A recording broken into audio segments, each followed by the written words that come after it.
Hello बच्चों, आइए इस प्रश्न को देखते हैं। अंतः शोषण के संबंध में गलत कथन का चयन करें।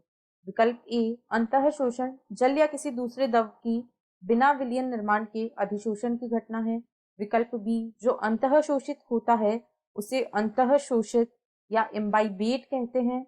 विकल्प सी, अंतः शोषण के दौरान अंतः शोषक या इम्बाइबेंट का आयतन कम हो जाता है। विकल्प डी, अंकुरित बीजों द्वारा जल को अंतः शोषण के माध्यम से अवशोषित किया जाता है।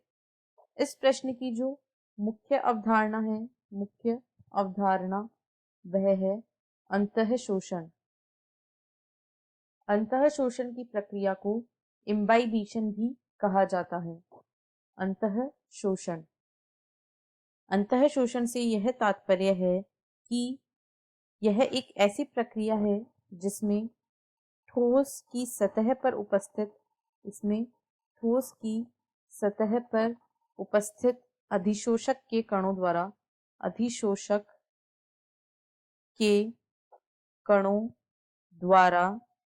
जल को अवशोषित या अधिशोषित किया जाता है।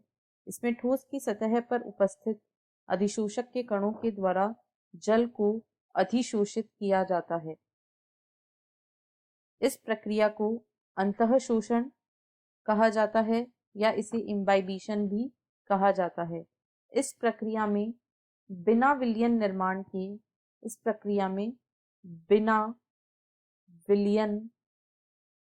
निर्माण के आयतन में वृद्धि होती है। इस प्रक्रिया में बिना विलयन निर्माण के ही जो अंतः शोषक होता है, अंतः शोषक उसके आयतन में वृद्धि होती है।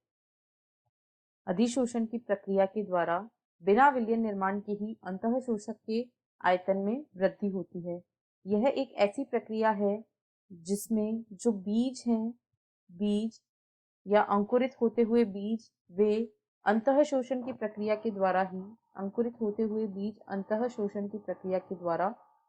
जल को अवशोषित करते हैं। इनमें जलावशोषण की प्रक्रिया अंतः शोषण की प्रक्रिया के द्वारा ही संपन्न होती है।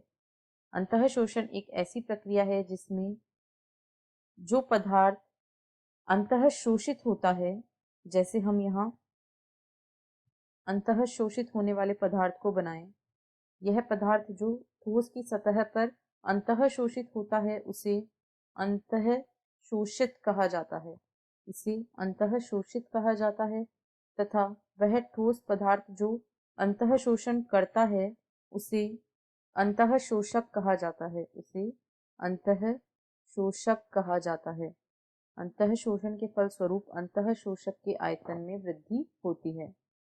अतः दिए गए प्रश्न के विकल्पों को देखें तो विकल्प ए में कहा गया कथन अंतः शोषण जल या किसी दूसरे द्रव की बिना विलयन निर्माण के अधिशोषण की घटना है, यह कथन सही है। विकल्प बी में कहा गया है जो अंतः शोषित होता है उसे अंतः शोषित या इम्बाइबेट कहते हैं, अभी हमने देखा यह भी एक सही कथन है।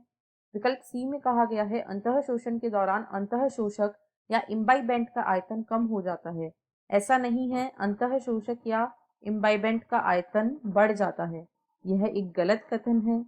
विकल्प डी में कहा गया है अंकुरित बीजों द्वारा जल को अंतः शोषण के माध्यम से अवशोषित किया जाता है, यह भी एक सही कथन है। अतः दिए गए प्रश्न का सही उत्तर होगा विकल्प सी। आशा है आपको प्रश्न समझ आया होगा। धन्यवाद।